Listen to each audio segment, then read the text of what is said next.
Most of us think we have a problem in our life unless we have something that's a bigger problem to contrast it with.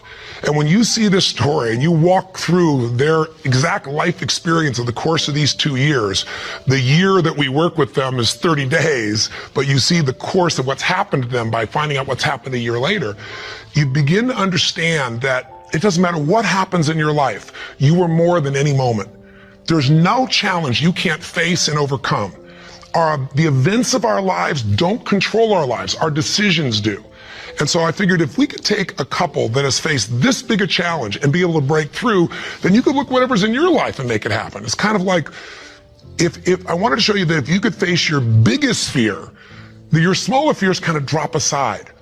It's like, what's your biggest fear? Today, one of the biggest fears so many people in North America and around the world, the Western world, are facing is losing their job. It's a horrific possibility. It has impact on your family, your psychology, your emotion, so many things, your choices. But the truth of the matter is, what's a problem? Losing your job is a massive problem until you find yourself in a position where you lose all your savings. What it took you maybe 10 years of working to get. Then what's a problem after losing your savings? That's not a problem anymore when all of a sudden you lose your leg or an arm or something horrific happens to one of your children.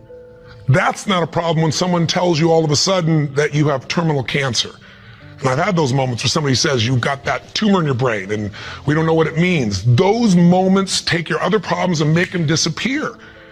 And you know what's interesting? When you ask most people in North America, what's the greatest thing that could ever happen to you? Give them 10 seconds. It's been done over and over again. First 10 seconds, what comes to your mind? What's the best thing that could ever happen in your life? The majority of people in North America say what? Can you guess? Winning the lottery. And many of them say winning $100 million lottery, $200 million lottery. That's what's going to make their quality of life extraordinary. But when you do the studies, and there have been many done over the last 15 or 20 years on people that win these giant lotteries, what are their lives like 2 years later, 3 years later, 5 years later? Is the quality of their life extraordinary? Rarely, if ever. Because what's happened is they haven't grown. Life gives us these events, these quote horrific events, because there's an area of our life that has to grow. If you were to ask me, Tony, out of all the millions of people you've worked with, if someone really wants to feel alive, they want joy, they want happiness, they don't just want money or things or just even respect, they want to feel a sense that life is meaningful and alive, what does it take? I tell you one word: progress. When you're making progress in your life, it doesn't matter where it is, you're going to feel more alive. If you're overweight, but you get yourself today and you say, you know what, I'm stepping into gear. I'm just putting these darn shoes on. I'm not waiting for the perfect, person to come by and coach me. I'll get that too. But right now, I'm just going for a walk, or I'm going to go for a jog, or I'm going to go lift some weights. I'm going to do something right now. And you get yourself into gear, and you do that for a few days in a row. Even if you haven't lost the 10, 20, or 30 pounds yet, you're going to start feeling better immediately because you have the power of momentum and you're making progress. Progress equals growth. Growth equals feeling alive. We grow or we die. So what's the worst thing that could ever happen in your life? Same survey, ask the people in North America, 10 seconds to come up with the answer. Number one answer, to become a quadriplegic. That's why I made the show. Because the idea that I could be in a position where I'd be alive, but I couldn't physically feed myself, take care of myself, that I'd be completely immobilized, for most people, that's the scariest thought of all. To them, that's the worst possible fear. So by going through this journey with Frank and Kristen and experiencing their emotions and seeing and feeling that in 30 days they could go from trapped in their home where there is no possibility of a future, no idea of intimacy, no idea of children, to world travelers who are doing things they weren't doing before when he was, quote, supposedly able-bodied, happier and stronger and closer in their love than ever before. And you know it's real, and you see the results a year later as we do the follow-ups, and you haven't seen the follow-ups, be sure to see that and hear about the story of what's happened with them. When you get that experience, it affects you. Because it isn't somebody verbally telling you a story, it's something you kind of went through. So the idea here is, I'm sure you have some other fears outside the one that we just came up with. Whatever you're afraid of, the job, the loss of relationship, trust me, it's small. If you'll face a bigger fear, that little fear will start to be handled pretty easily. That's why when all of us go through in our lives extreme stress, we're all going to go through it. You're going to have a home burn down, or something's going to happen to somebody you love, or someone's going to pass before you're prepared for it, which is almost always. Or you're going to find yourself in a financial situation that feels like you can't turn it around. Or you might feel like personal character assassination, or maybe you get mugged, or maybe you get a terminal disease. We all will face multiple times in our life extreme stress. The difference in people's lives is not what we face, it's what we do with what we face. You can take yourself from a place where in the face of absolute total tragedy, you triumph. But it requires making some new decisions, taking some new actions, and mastering a part of yourself that can unleash all of your power and ability as a human being. That human spirit, as corny as it sounds, can be channeled in a very specific way. And if you do, the game of life changes. So I'll give you another example outside Frank and Kristen. A friend of mine who just passed recently, he's always been a deep inspiration to me. His name is Art Berg. And Art's a guy that was a young man, good looking, strong, athletic. He lived in Utah. And he fell in love with his absolute sweetheart. She was, you know, the most popular girl, the most attractive girl. She met all the criteria of a college boy. And his buddy and he are driving across the state to go to where he's going to get married. And he falls asleep in the back seat while his best friend is driving. And his best friend falls asleep in the middle of the night as they're driving. My friend Art Berg woke up rather intensely on the desert floor with the car upside down, his legs trapped beneath it, and unable to feel anything. He became a quadriplegic in an instant. His friend actually was beat up but actually survived. Now, what do you do in a situation like that? Well, the first thing most people do is they want to curse God or they want to curse their friend. It's not their fault. Most of what happens in our lives is not our fault, but what we do with it is going to determine the quality of our lives. Sometimes it is our fault, let's be honest. But lots of times, events happen. Stuff happens, or whatever word you want to replace stuff with. You know what I'm talking about.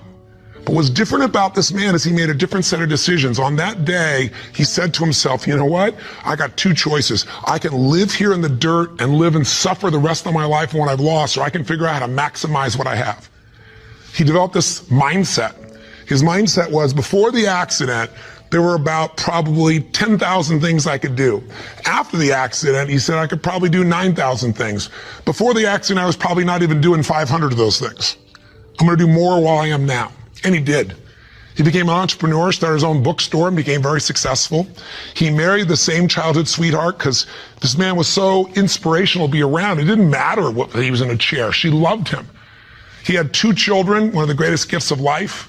And he did all kinds of crazy things. He'd scuba dive. His friends would put him in a suit and tie a set of weights to him. He'd drop to the bottom. They'd drag him along the bottom. That was his idea of scuba diving. He was an incredible human being, and he lived an incredibly full life filled with joy. The worst thing ever happened to you, be a quadriplegic? The best thing, win a lottery and feel like everybody wants something from you and you didn't earn it, and there's no sense of joy and everything's about trying to hang on to what you got? What is the best thing that could happen to you? What is the worst? The worst is not to take control of the force that controls your life. And that force is human emotion. I mean, I want you to think about this and answer a question for me if you would. What really changed Frank and Kristen's quality of life? What changed them? You can see the change. You can see it even more a year later, that it's continued to happen. What made the change possible? Did you get it? Did you see it? The answer is simple. We changed the emotional pattern that was controlling their life. And you and I have emotional patterns that are controlling us right now. Whether we're aware of it consciously or not doesn't matter. It's the force that is shaping you. It's shaping your relationship. It's shaping your finances. It's shaping your career. It's shaping the amount of joy or unhappiness or suffering or excitement you have right now in this moment. But it's an invisible force most of us never take a look at. You might want to take a look at it right now through the eyes of what we did with Frank and Kristen. Now, what was the emotional pattern that was dominating them at the beginning of the show? You could feel it, couldn't you? And there was this feeling of death, that there was no future. Probably the most common belief system in people in North America and now in Europe. 60% of Americans now believe that the future is going to be worse than the past for themselves and for their kids. 70% of Germans and Europeans, I think it's 80% according to the Pew study recently in France. Around the world, we're starting to believe that circumstances control who we are. Don't get me wrong, circumstances play a huge impact. Events play a huge impact on your life, but they're not the ultimate determining factor. The force of human spirit or emotion is it. With the right emotion, you can unleash things you could never dream of. And I know you know this is true. So take a look, let's analyze. Where do these two live after the accident? Well, where would you live if you were Kristen? I mean, you've lost your future, supposedly. There's no intimacy. There's no chance of children. You've become the full-time nurse to your husband who you love, but now you're changing his catheter every few hours. You're afraid to leave the house because you're afraid, what if he falls over? He may stop breathing. I mean, there's no life. So she goes from the emotions of feeling depressed for the life she's lost to feeling angry. I call it a crazy eight. We get tired of feeling sad and then we'll get angry for a while and then we beat ourselves up for being angry at ourselves or God or our partner and then we get all depressed again. It's a common pattern. You don't have to have something like their event happen in your life to get stuck in a crazy eight. But interestingly enough, she's living in that place and now what's Frank doing? Frank wants to help his wife, but he's got a limitation we got to break through. He's got a belief. All breakthroughs start with a change in your beliefs. Because once you believe how something is, that means you're certain that's how it is. If you're certain it can't change, you're right, it can't. I can't convince you, no one else can convince you. And Frank's thinking, I'm helpless and I've harmed my wife. And he's living with the emotions of guilt and sadness and depression. And when he's tired of that, he gets completely overwhelmed because he says, if I just would have not jumped in, or if I would have jumped in a different spot, or a million other things that they were different, then I wouldn't have destroyed my wife's life. Instead of saying, my wife needs me right now, and I don't give a damn if I'm trapped physically in this chair, my soul, my spirit's gonna reach her. That's my assignment, to get him to remember that power. To not only get him to remember it, but to get him to use it and shift his wife. And that's what we did through this process. How? Well, the process really was giving him a series of experiences that would change his entire belief about who he is. I could try to tell him, oh, here's what you can do. Yeah, I'm 6'7" and I obviously have use of all my appendages. Easy for me, right? But if I get him to have some experiences, like I bring him to Fiji and I show him he can get out of the house, more than get out of the house, become a world traveler and go through all the challenges that are part of that if you watch our little section of the story behind the story, you'll hear some things that weren't in the show about that, by the way. But I get him to travel to Fiji, and the first thing I got to do with him is I got to get him to experience, not know intellectually, but experience he can make a difference for his wife. He is not helpless. She needs him, and he can transform her. He can take her from crying, sad, out of control, angry, to laughing and giggling and feeling love that fast. It's a beautiful moment in the show if you watched. And all it is something called presence. Something if you're not clear about, do some homework, follow up with us or someone else, figure out how to create that because that's what changes relationships. Presence. It works. And Frank starts to understand, not verbally, but by his own experience, hey, I don't have to live in that sadness or that feeling of being unworthy or that feeling of being overwhelmed. I can matter. I can matter to her. I don't have to be the person she just takes care of. It was a huge shift in the experience. And I'm giving you Frank's example because it relates to yours. Maybe you have different emotions, but don't we all get to points where we feel like we don't matter or we can't change something? We're stuck, and it's our belief. Great way to break that belief, get yourself another experience. That's what I do with people in seminars. That's what I do in any coaching process. Change it. What do we do after that? We take him through the experience of facing his fears and we get him to do the skydive together with his lady. And he feels total freedom for the first time since the accident. You get freedom when you face your fear. Not just face it, but you push through it. I get him to face separation from his lady for 10 days. Get him to be in a room with Olympic athletes who couldn't move across the room. He couldn't move across the room, but now they're incredible and he feels like he's not enough and he has to push through that. Show him how to get back his dream, drive his truck, get in that thing and drive 100 miles an hour, even though all you got is your elbows to drive the darn thing and I'm on the other seat. Pretty cool thing. So it was a stacking of these experiences that got Frank to own himself in a new way, to build a new identity, a new set of emotional patterns. So here are the steps, and this is what you want to do. What did I do with him? I did 4 things. That's all I really did at its core. Number 1, for both of them, for Frank and Kristen to transform, I identified where do they live emotionally. That's what you got to do. Where do they live emotionally? Well, we just described where they live. Depression, anger on one side, feeling guilty, feeling overwhelmed, feeling sad on the other. There's no way they can change their life with that as the emotional fuel to get you to take action. You're not going to take action. There's not enough intensity to get you to get through the obstacles or the tragedies or the challenges. Once you see what the pattern is and you tell yourself the truth, this is where I'm living, step 2 I did with them, is I identified what's the antidote. So if fear is what's controlling things right now, We need an antidote called courage. Now, courage doesn't mean that you're not scared. Courage just simply means that you're scared to death, but you do it anyway. It's an emotional muscle. It doesn't feel good. You just exercise it. That's what courage is. I mean, everybody you know has different emotional patterns. And it may be hard to see it in yourself, but I bet you know it in other people. I mean, come on. Don't you know somebody who lives every day and they're angry all the time, or they're pissed off, or they're frustrated, or they're worried all the time? I mean, haven't you met people at different times who, don't you know somebody that's always kind of playful or crazy or cracking jokes? Better yet, do you know somebody who's not really funny, but they think they are? You know? And they tell a stupid joke and everything else. It's not even funny, but they crack themselves up so much that you find yourself cracking up, right? I mean, people have patterns. The question is, what's yours? See, if you can identify the patterns in other people, you can start to see them in yourself as well. And you know what we all do? We all find a way to try to get what I call home.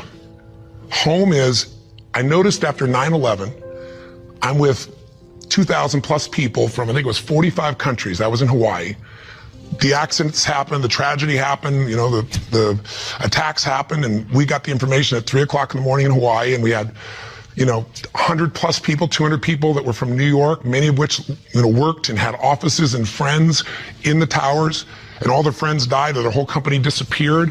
And I had to bring these people in from all these countries with different religions, different backgrounds, different belief systems. Some people were celebrating. Other people were crying and saying it was the end times. It was unbelievable. I noticed all this emotion around me. And the biggest thing to put them all together is I had to say, what's really going on here? And I noticed angry people got angry. Sad people got sad. Guilty people, a nurse, she was guilty, she wasn't there helping people, but she's always guilty. The angry lady's always angry. We all have a home. Many of the people didn't live in the United States, didn't know anyone in New York City, and they were yet angry, guilty, or sad. Why? They weren't angry, guilty, or sad about the 3,000 people a day that die of cancer and heart disease. They're all mothers, fathers, children. I pointed out that day. You can't be convenient with your compassion, and yet most of us are. We're unaware that we use events as a trigger to get home, back to the patterns we know, even if it's uncomfortable. So if you identify where you live emotionally, the patterns are limiting you, the second piece is find the antidote. Courage can replace fear. If you're feeling this unbelievable feeling of overwhelm, you need love or support. And not just go get it, go give it. See, finding that antidote starts to change the game. And then after you identify it, you find the antidote. Number 3 is you got to practice that emotion. I know that sounds weird. I'll explain what I mean in a moment. But you got to do that emotion enough consciously that you can go from frustrated or depressed to determined. And you know how to shift that gear, and it's not fake, it's not some pump up, it's real. And it changes your life when you can do that like that. And it's a biochemical change. It's not some I'm happy, positive thinking BS. That's not what I teach. I'm not here to tell you go to your garden and chant there's no weeds. I'm here to say there's the weed, go pull it out. But you're not going to pull it out without determination, without passion, without commitment. Am I making sense? So if you know the pattern, if you find the antidote, if you practice it enough, and then the final step, you condition it. You practice enough that you can just automatically go into it. That's when your life changes. So what are you going to do as your assignment for this week to take this little 10-minute, rant I'm giving you and convert it into a massive, measurable increase in the quality of your life? I can't do that for you. You can do it for yourself if you do what I tell you. Here's what you're going to do. Step 1, and this will be on the web as well. Step 1, you got to identify where you live. So where do you live? Where do you live emotionally? You personally, just like we did with Frank and Kristen. There are thousands of emotions. There's 4,000 words in the English language, I should say, for different individual emotions. I did the research on it years ago. I'm gonna have you take out a piece of paper, pen, take out your notebook, computer, get a page. On one side, one column, write all the emotions that you experience at least once a week that empower you in some way. Love, passion, excitement, creativity, whatever it is. Peace, determination, I don't know, what are yours? I want you to write the emotions, though, you don't experience once in a while. The ones you experience at least once a week in a powerful way and really feel it. Not an emotion you feel once every blue moon. On the other side of that page, or if you do it on our little application or wherever we put it here, the other side I want you to write all the negative emotions, or to be more fair, all emotions can be positive if you use them, all the disempowering emotions. the ones that tend to put you in a state where you don't follow through. And I want you on that side to write all of them and do it simultaneously. Just keep making your list. What are the emotions I go into that mess me up, like feeling frustrated or overwhelmed or lost or alone or depressed or pissed off and rageful, whatever it is you go. And again, not emotions you experience once in a while, the ones you experience at least once a week. So make a list of all the emotions you experience at least once a week, ones that empower you, ones that disempower you on the list. That's step one. That's identifying where you live. And circle the top 2 out of the whole list that you experience most often that are empowering, and the top 2 you experience most often that are disempowering. That'll be step 1. Now, I'm trying to explain it to you here, it'll be right in front of you as well, so if you forget what I'm saying, it's gonna be on the little checklist. But I want you to know what I mean. Step 2, let's identify the solution. So you look at your list, and you see on the disempowering list, I got sadness and depression, or I got feeling lonely, or I've got feeling rage and anger, or I got feeling fear. What emotional state would you like to feel in that situation that would change your life? If it's fear, maybe it's courage. Again, courage doesn't mean it's easy, doesn't mean you feel, confident. It just means you're gonna do it anyway. Maybe it's determination. Maybe instead of feeling alone, you feel loving and you go give to somebody else. What's the antidote? What's an emotional pattern that if you live that, it would change the game? Is it faith? Is it passion? Is it courage? Is it playfulness? You're taking things just too damn seriously. You've forgotten perspective. Go watch the show again. See if you really have a problem. See if your problems are as challenging as the people you just saw who transformed their tragedy into something tremendous, something beautiful, something magnificent, something meaningful, something that can even help other people that are watching. That's the beauty. So that's the second step. What's the antidote? Come up with your antidote emotion. Step 3 is you gotta practice that emotion. Now I know that sounds silly, stupid, kind of weird, but if you came to a seminar with me, you'd see, 3,000, 10,000 people, and we do this, and we condition that a new emotion till you can shift gears. Have you ever heard about the fire walk? It's not about the fire walk. I do skydiving, all kinds of crazy stuff. It's a metaphor for how do I go from afraid, fire's metaphor for whatever you don't follow through on your life, whatever holds you back, to snapping and going to a state of mind where I just move through. It's not this big mind over matter thing, it's mind over emotion. It's shifting. And when you learn how to go from scared to determined in action, what can't you do in your life? So we show you how to do that. But for right now, I'll give you just a quick example. Understand that emotion is really created by motion, by the way you use your body. So quick example, real quick.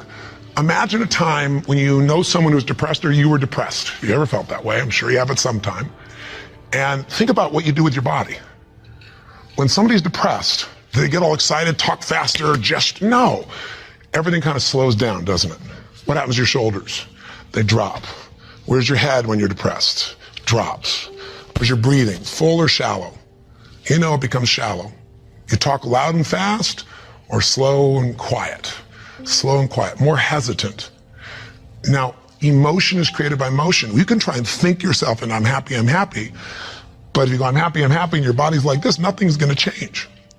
We can change our biochemistry by eating, by taking a drug, by smoking a cigarette, because then you take a different breath, you eat food you like, you fill up your tummy and you start to breathe nice. Your whole mental, emotional state changes, doesn't it? So what I'm saying is you don't need the cigarette, you don't actually need the food. You can just physically learn to say, this is what I do when I'm depressed, this is what I do when I'm most determined. There's this gesture I made. I remember one time when I was a kid, or one time I got pissed off and what did I do? I made a gesture, I stood taller, I looked the person in the eye, I spoke with more authority. Now, my idea of passion and determination may be a little off the top for you, and I get it. They thought today is the same things they thought yesterday.